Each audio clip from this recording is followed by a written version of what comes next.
Good evening, Wolfpack Nation, and welcome to episode 10 of A Whole Pack of Wolves.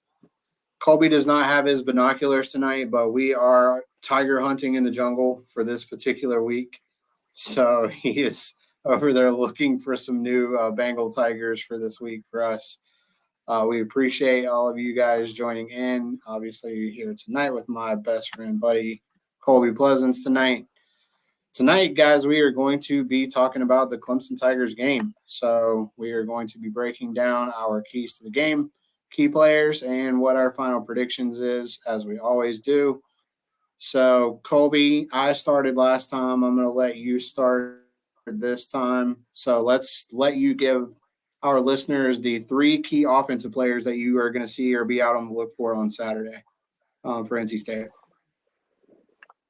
Of course, since it's Clemson, it's a big game for us. We're coming out of a bye week, so we should be able to, be well prepared for Clemson.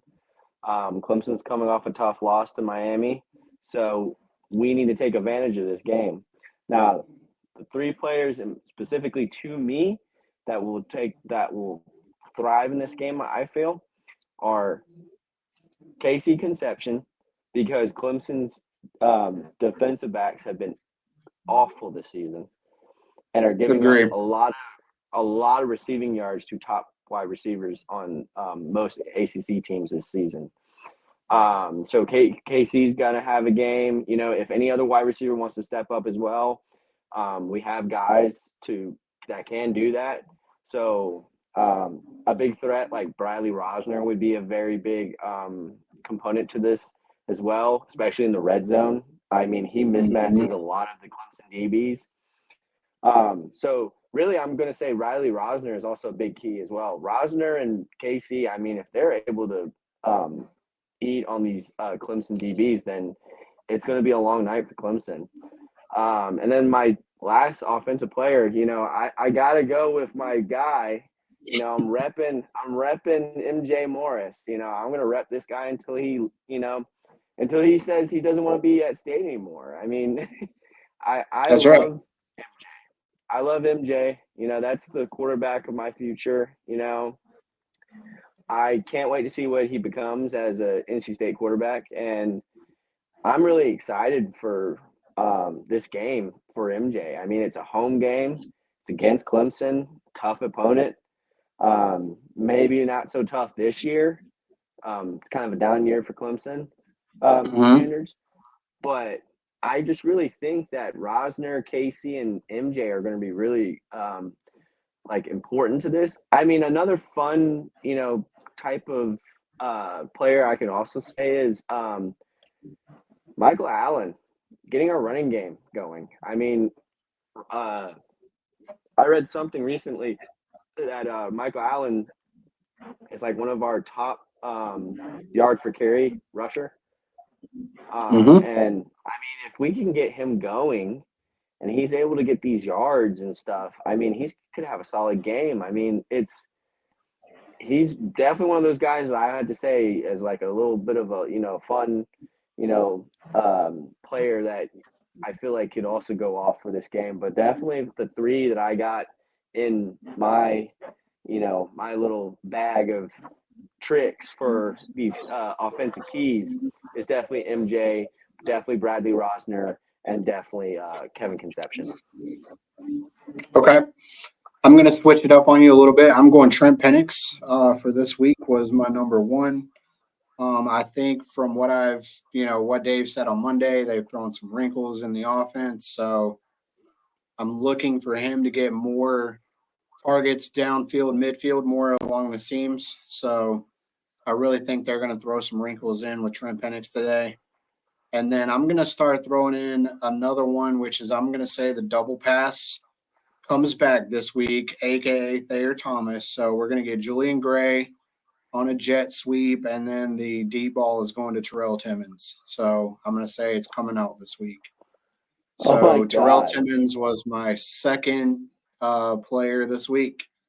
And then the third one is going to be the combo. I know it sounds weird, but I'm going the combo of Julian Gray and Casey on the jet sweeps. So I'm going to say those are going to be the things and the places I feel like we're going to be able to get Clemson. I think if we can get them moving one direction and then kind of sneaking in behind them with the overthrow, get them thinking it's just going to be a normal jet sweep, and then because I think Julian Gray is a good enough athlete that he can Yeah. make those plays. Yeah. Either that or get KC on that play too. I mean, we haven't seen that yet, so we may have to pull from the old Tim Beck play calling on this one and pull that back out again from one of our slot receivers. But I agree with you too. I mean, MJ is definitely going to be important. He's got to play well.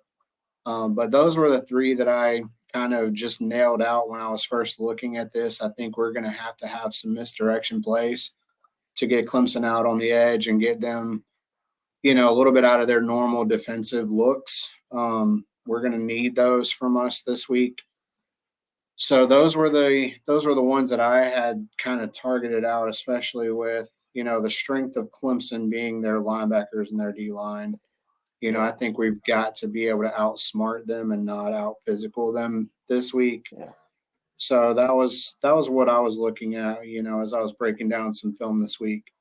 For them, I think we can beat them.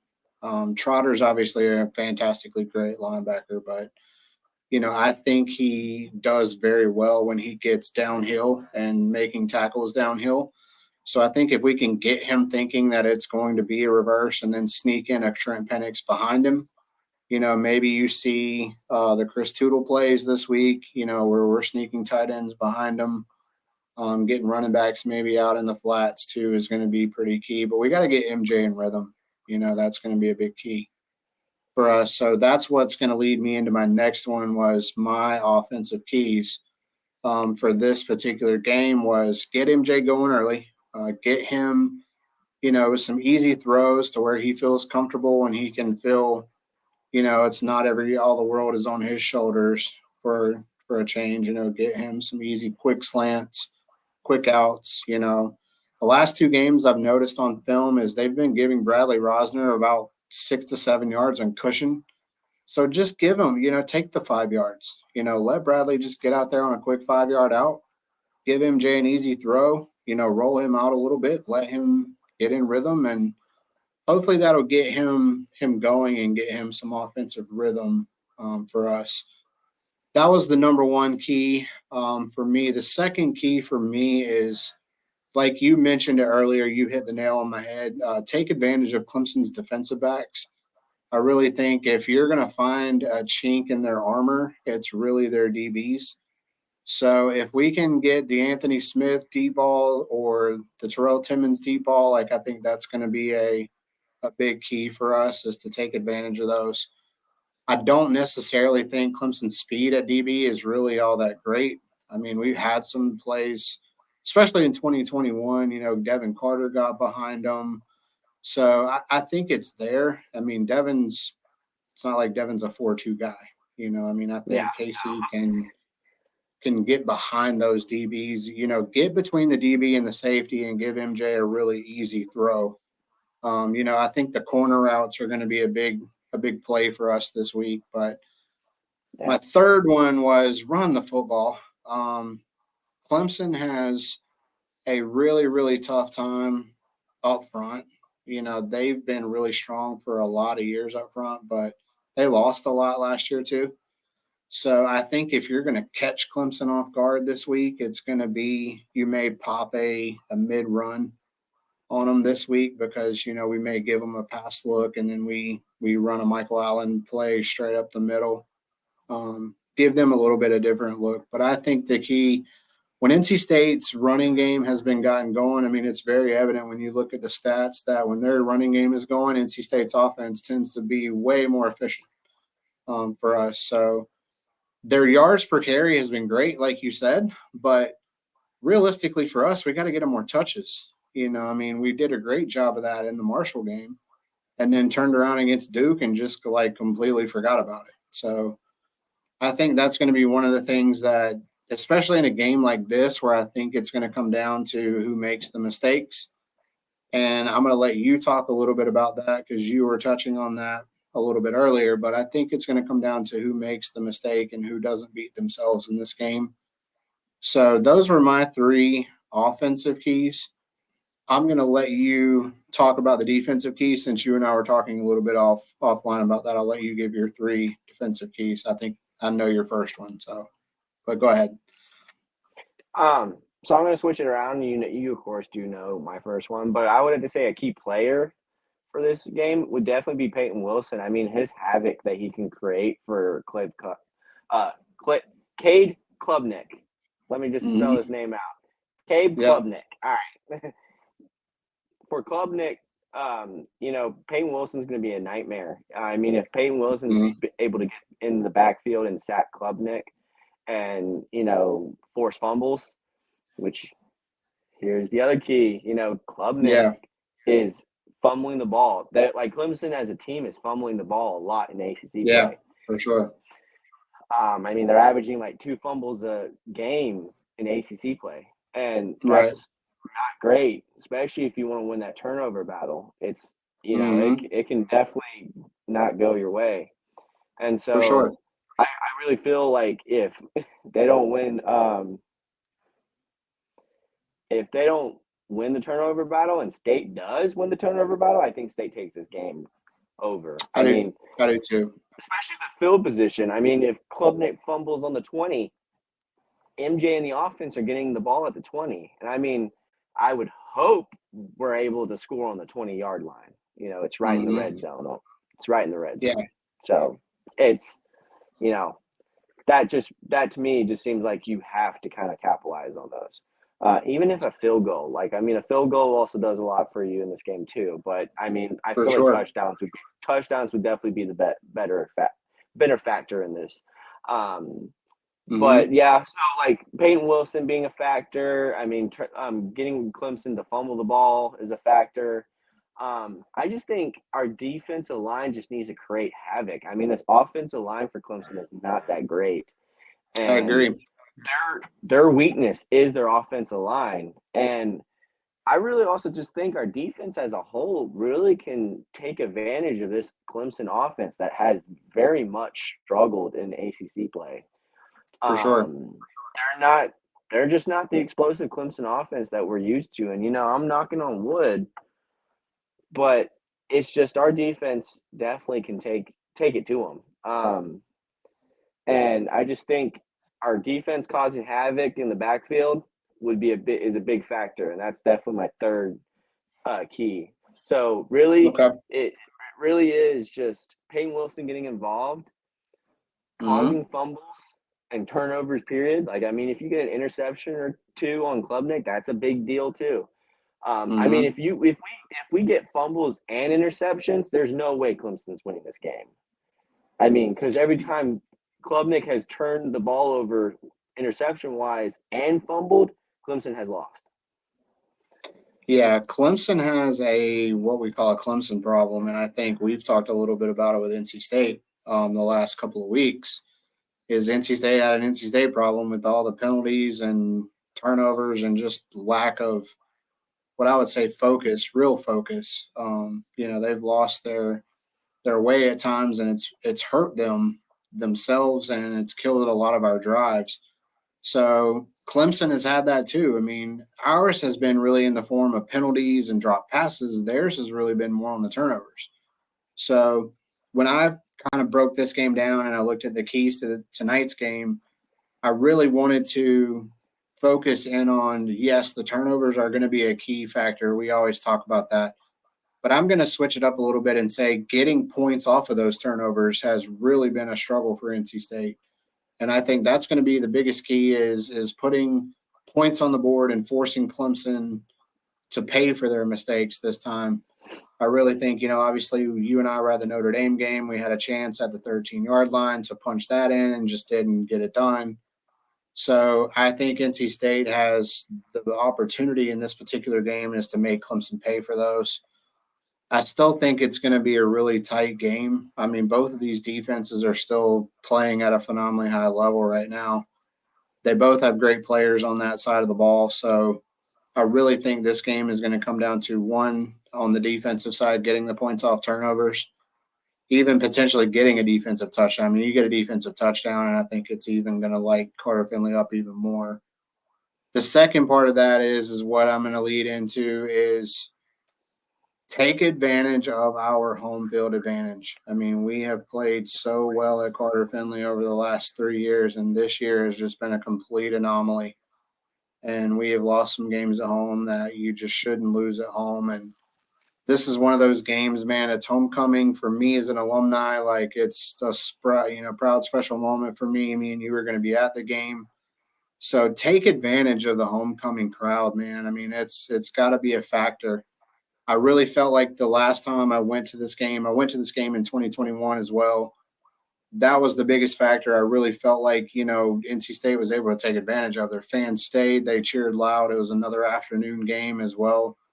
So take advantage of that and make sure that we get that to be a real advantage. I mean, the 12th man is a really big deal for us. So I wanted to touch bases on that this week.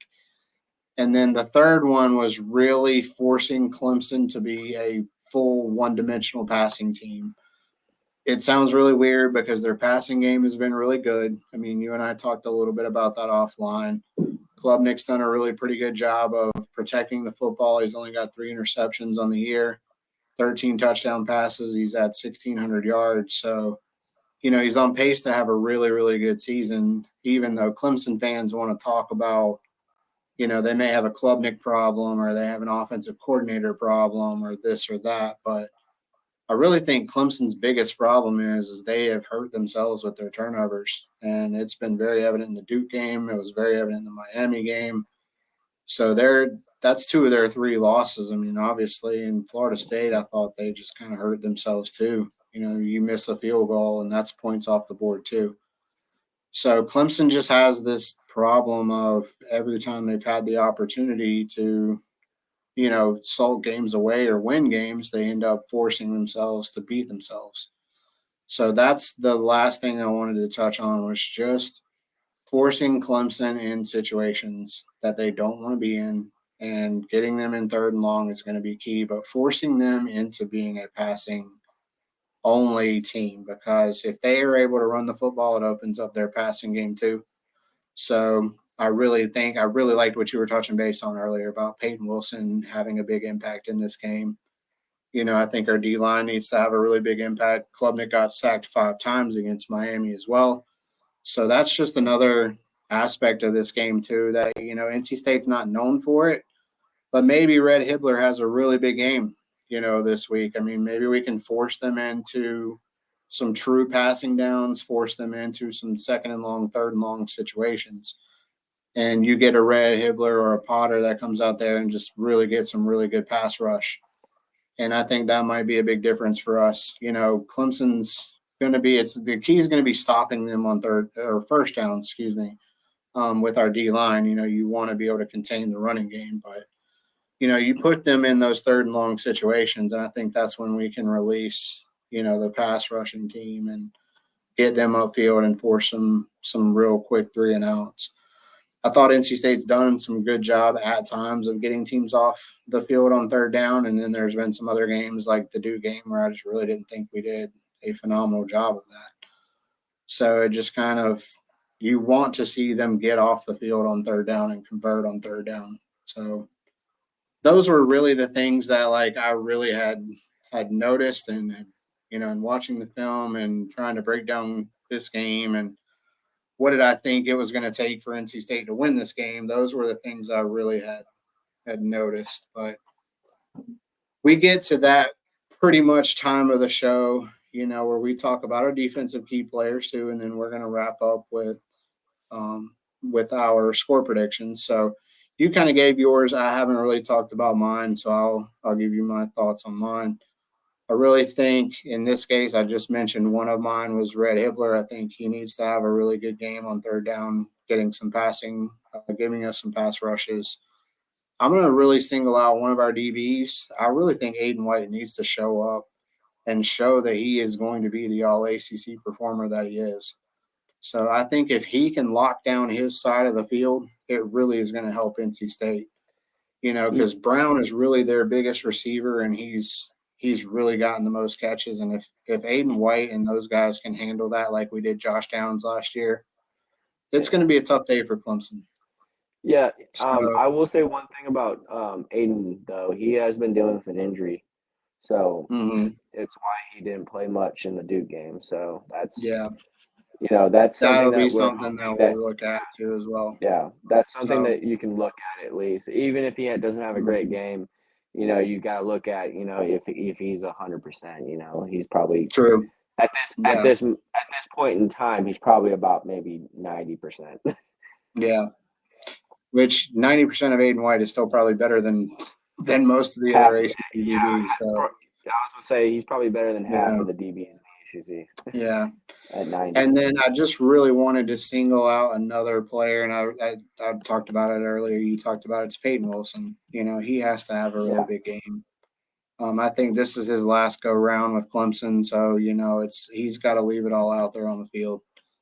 So yeah. those were the three that I had kind of nailed out for this particular game. But anything else that you feel like, I know you've been watching a lot of film and things this week, like anything else you have noticed about this Clemson team that you want to mention?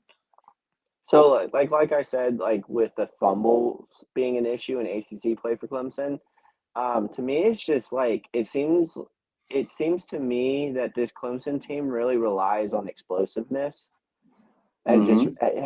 having plays be explosive.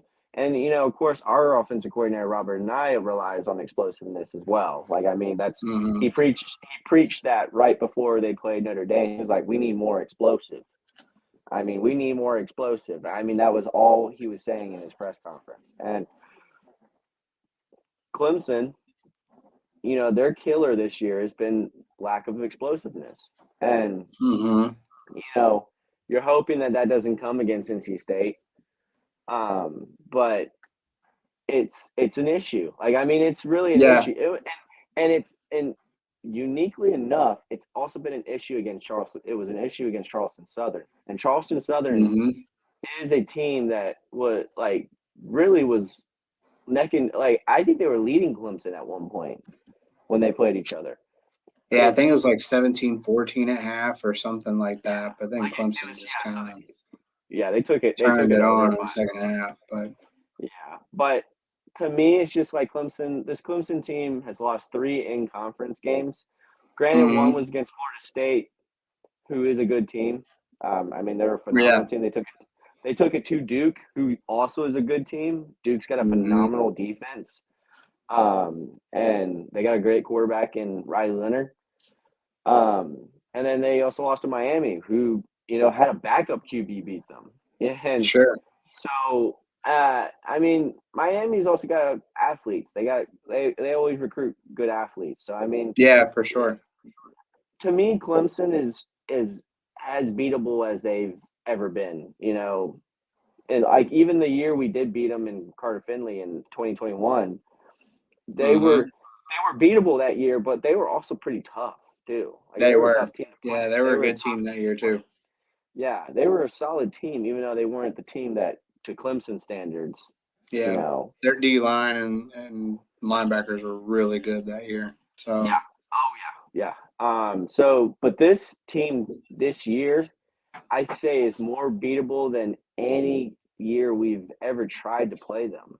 I mean, mhm. definitely, if State wants to take advantage of Clemson, take advantage of them while they're down now. Yeah, Like, this is definitely a very much a down year for Clemson. And I mean, look at it this way: it's whoever wants to be 4-4 after this. yeah, Because if you look at for the sure. records, they're necking. I mean, they're both 4-3. Yeah, both of So I these mean, teams are 7-6 in their last 13 as well. So that's what's really crazy. yeah. So I mean, this is So just something that I feel like State needs to take advantage of this. Also, I another key agree. factor is Dave Doran's like 28-7-6 after a bye week. Yeah, I think over the course of his whole career, I think that's the number that I saw earlier this week. I mean, if he's got a positive record after a bye, I mean, this sets up for State to have a good week, and I still think it's a good game. We'll get into the score predictions, and I just think it's I'm just not as high on Clemson. It Okay. really is. It's not a game that I'm not. It's not a game that scares me. Yeah. I think the only game that we have left, the only two games that we have left on our schedule that scare me are Miami and Virginia Tech. Okay. And Yeah. I mean, I can and see see, that too. and see like my feeling on Miami is dwindling as the season goes Mm, on. I don't think Miami's that great either, and especially with no, they. Tyler Van Dyke's hurt for the season. I mean, like Mm,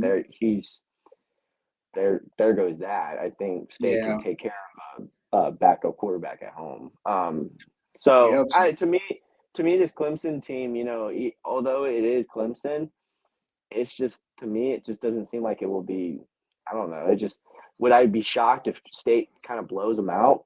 I wouldn't be shocked. To be honest with you, I wouldn't be shocked. I get it Okay. that they have a good defense, but that defense can crumble if your offense isn't doing anything. Yeah. I And mean, you State get takes down advantage. early too. It's going to be tough. Also, the fumbles. If we're making them Mm, fumble the ball like a ton, then like how is your defense going to feel about that?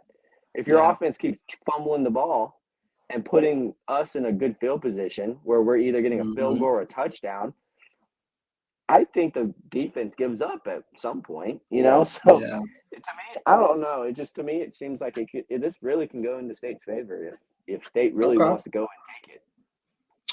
So let's finish this up and wrap this one up, and I'll let you give your score predictions, and then I'll give mine. I've kind of had my number in mind all week, but I'll let you give yours really quick. Is it okay if you go first? Yeah, that's fine. I had NC State winning this game 17-13. I think it's going to be a very, very low scoring game. I think it's going to come down to the turnovers like you talked about. So I think NC State gets a touchdown off of one of those turnovers, and I think that's going to be the difference in the game. Yeah. I got 31-20 State. Okay. Okay. I could easily see that too. I mean, I just think both offenses are struggling right now. I mean, the over under is obviously, it's But it's showing that too. it's State after a bye week, like it's Yeah.